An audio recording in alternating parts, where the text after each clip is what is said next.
5 राज्यों के विधानसभा चुनाव के जो रुझान अब तक सामने आ रहे हैं उसमें सबसे बड़ा नुकसान यदि किसी का हुआ है तो वो है कांग्रेस। ऐसे में आने वाले राष्ट्रपति चुनाव काफी दिलचस्प हो सकते हैं। इन विधानसभा चुनाव में जो एक नया राजनीतिक समीकरण सामने आता दिखाई दे रहा है उसकी ही बदौलत ऐसा होता हुआ भी दिखाई दे रहा है। गौरतलब है कि मौजूदा राष्ट्रपति रामनाथ कोविंद का कार्यकाल इस वर्ष जुलाई में समाप्त हो रहा है।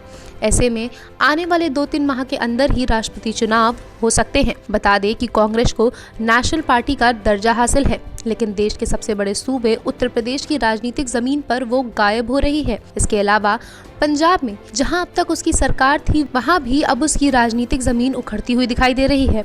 इसके अलावा गोवा, मणिपुर की बात करें तो यहाँ भी कांग्रेस का ऐसा ही हाल है। इस पूरे चुनाव में जो कुछ खास हुआ उसमें यूपी में समाजवादी पार्टी का दोबारा वापसी करना और आम आदमी पार्टी का स्पष्ट बहुमत के साथ पंजाब में अपनी सरकार बनाने की तरफ आगे बढ़ना है। उत्तर प्रदेश चुनाव के परिणामों को लेकर अब तक जो रुझान सामने आए हैं उसके मुताबिक सूबे में पार्टी को पूर्ण बहुमत मिल चुका है।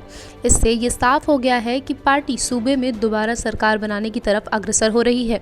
इस बार चुनाव इसलिए भी बेहद खास हो गया है क्योंकि अब तक जो रुझान सामने आए हैं उसके मुताबिक सूबे में भाजपा का वोटिंग फीसद पिछले चुनाव के मुकाबले बढ़ा है। आपको बता दें, वर्ष 2017 में चुनाव में भारतीय जनता पार्टी को 39.9% वोट हासिल हुए थे, जबकि अब तक सामने आए रुझानों में इस बार भाजपा को 42% से भी अधिक वोट प्राप्त हो चुके हैं। उत्तर प्रदेश से जो रुझान सामने आ रहे हैं उसकी बदौलत कांग्रेस इस स्थिति में होती नहीं दिखाई दे रही है कि राज्यसभा में वो अपना कोई सदस्य यहां से भेज सकेगी। राज्यसभा की बात इसलिए यहां पर की जा रही है क्योंकि वहां पर एनडीए को बहुमत हासिल नहीं है। बता दें कि राष्ट्रपति चुनाव में देश के सभी राज्यों और केंद्र शासित प्रदेशों से चुने हुए सदस्य मतदान करते हैं। इनमें देश को चुने हुए सांसद और विधायक भी शामिल होते हैं।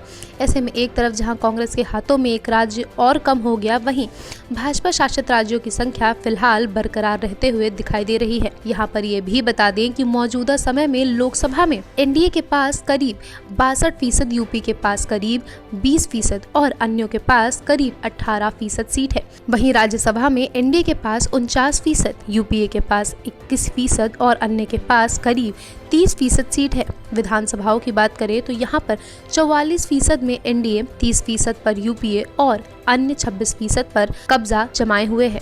नमस्कार, आप देख रहे हैं न्यूज आउटलुक। मैं हूं समिष्ठा सिंह। अगर ये वीडियो आपको पसंद आया हो तो इसे लाइक और शेयर जरूर करें।